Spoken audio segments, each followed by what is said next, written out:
Hello po, kamusta kayo dyan? Yan, nagbabalik po ako. Magano tayo? Recipe natin, magpapansit na lang tayo. Ito, pansit, bumili akong pansit. Tapos may belly dito, belly.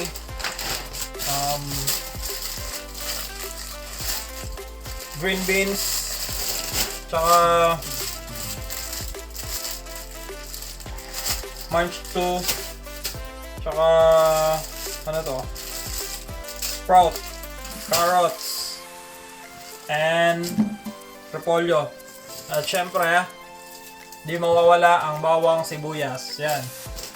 Magpapansit tayo, guys. Isa na natin. Iwain ko na to. Mabilis lang. Hindi ko napapakita yung pag-iwa ko, which is yung normal kong ginagawa. Dapat laging matalim yung knife natin o kutsilyo. Alright? Mga mama and sir, yan, naiwan na lahat. Meron tayong ano dito, yan, pork belly, 500 grams. Ito, thigh, chicken thigh, 4 na slice. Ayan yung mga gulay, tsaka yung pansit. Ayan, mag-start na po tayo sa ano, pagluluto. Mag-isa na tayo. Start. Then, lagyan natin dyan. Ayan, dyan na siya. Ayan, para uminit na. Tapos, lagyan na natin ng olive oil.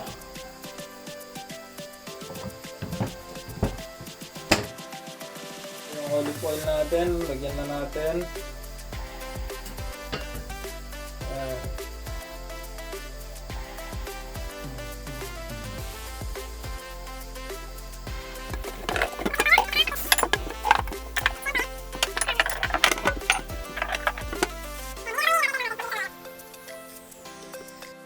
Start na tayo, mag-isa. Ano tayo? Lagay ko muna yung bawang at saka onion. Kalahating onion.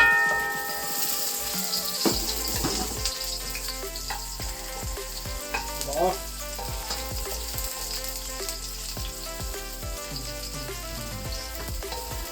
Hindi ko siya susunugin, so lagay ko na kagad yung baboy.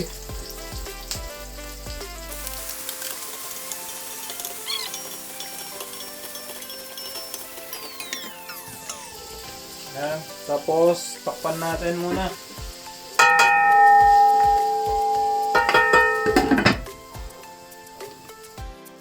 So guys, yan. Check natin. Yan. Namimit na niya yung ano, yung gusto kong kulay. Gusto ko medyo brown pa yung ano, baboy. Bago ko ilagay yung ano, manok.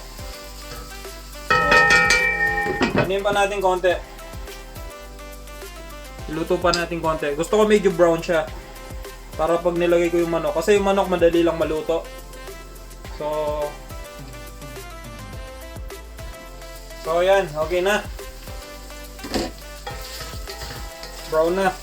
Dumidikit na sa ano, kawali. So okay na ako dito, happy na ako. Yan. Wait. Set aside ko muna. Lagay ko yung isa pang onion. Tapos yung chicken. Okay na ako dyan. Tapos chicken na.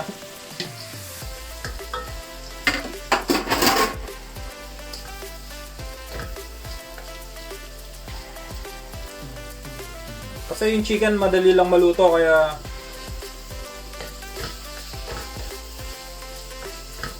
hinuli ko yung chicken, hindi ko sinabay sa ano, sa pork.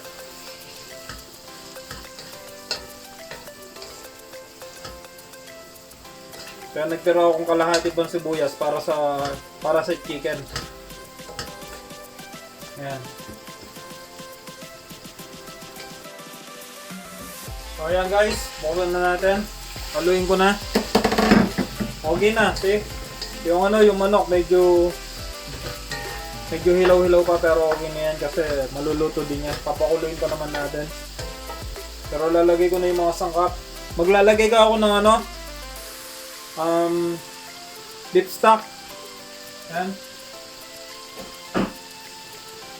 Tapos Tunawin natin yan. Yung beef stock. Lalagay ko na rin yung ibang mga gulay.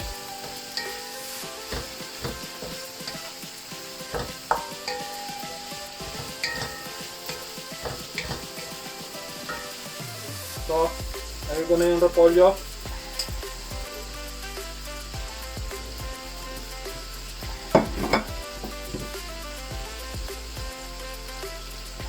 Lagyan na natin yung carrots at saka beans, green beans.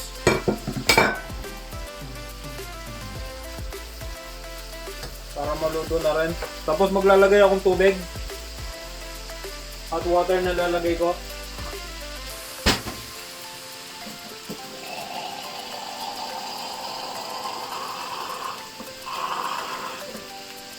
So, sangkap. Sangkap muna nilagay ko kasi pwede naman dagdagan yan mamaya. Pag kulang.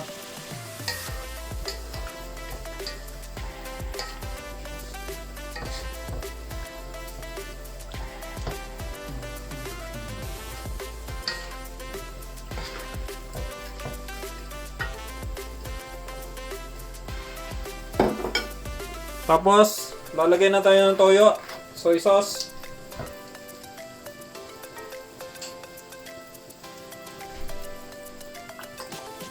Soy sauce. Tsaka patis. Lalagay na rin tayong patis. Or fish sauce. Mga pampalasa natin, lagyan na natin. Gagamit din ako ng sesame oil. Yan, lagyan natin sesame oil. And then black pepper. Lagyan tayo yung black pepper. Gawin na ako dyan. Yan, haluin natin.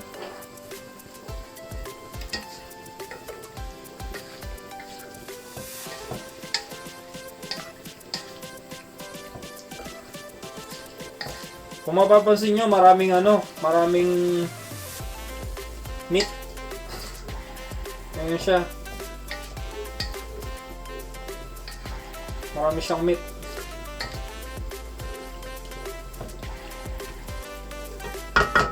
Meron pa tayong mga veg na ilalagay mamaya. Yung munch 2 at saka yung nasan na yun? Yung munch 2 at saka bean sprout. So, yun pa yung meat na vegetable na lalagay natin. Pero palagay ko kailangan pa ng konting tubig. Maglalagay pa akong konti. Yan. Tapos, takpan natin. Lambutin pa natin. Yan. So mga ma'am and sir, yung noodles pala mas maganda at least binabad sa tubig kahit mga ilang minutes lang para hindi siya dry. So ito yung noodles, inano ko siya parang actually hindi ko man siya binabad na matagal. Parang inugasan ko lang siya para mag-moist lang siya. Yan.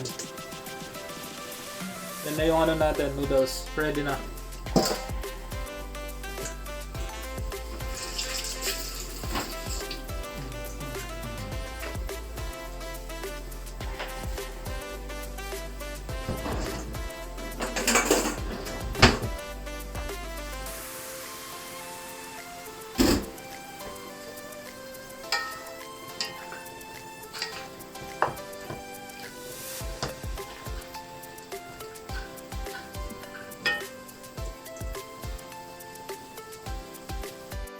Ayan po mga ma'am sir, lagyan na natin yung noodles natin. Yung inugasan nating noodles. So, yan. Yan na siya.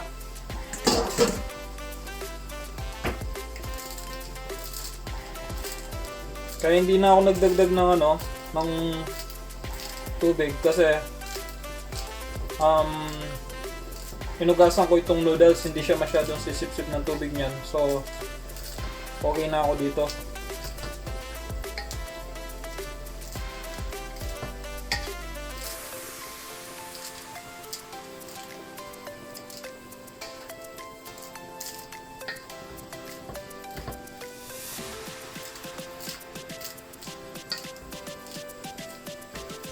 Halu-haluin ko muna para magpapantay-pantay siya.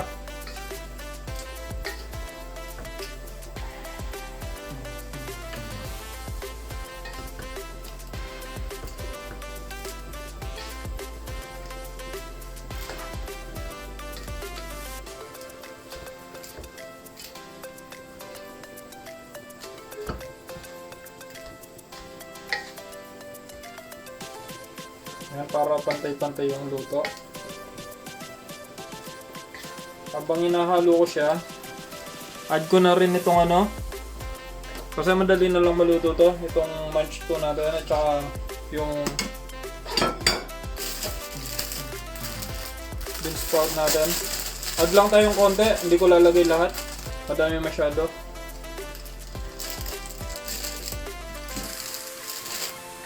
Dali na lang maluto to.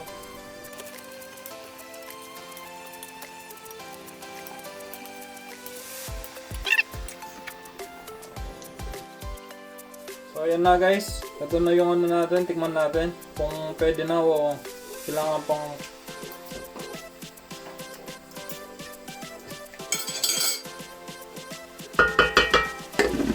takpan muna natin.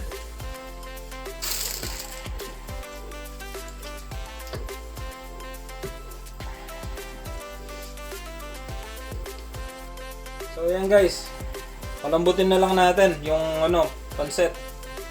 Tsaka kompleto na yung mga sangkap, nakalagay na lahat. Mga ilang minutes na lang, luto na to. Pero ida-dry ko pa siya, gusto ko dry yung pancit natin. Okay guys. Yan na guys, pwede na. Kung mapapansin nyo, ano, nagdagdag ako ng ano, bean sprout para meron siyang crunchy na ano, crunchy na gulay at saka yung munch 2. Kasi hindi ko nilagay din lahat kanina yung munch 2, konti lang yung nilagay ko.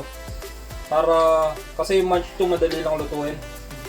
So, yan, para pag kinagat mo, crunchy siya. Yan na yung pansit natin guys. Ready for serving na. Thank you for watching guys. Bye for now.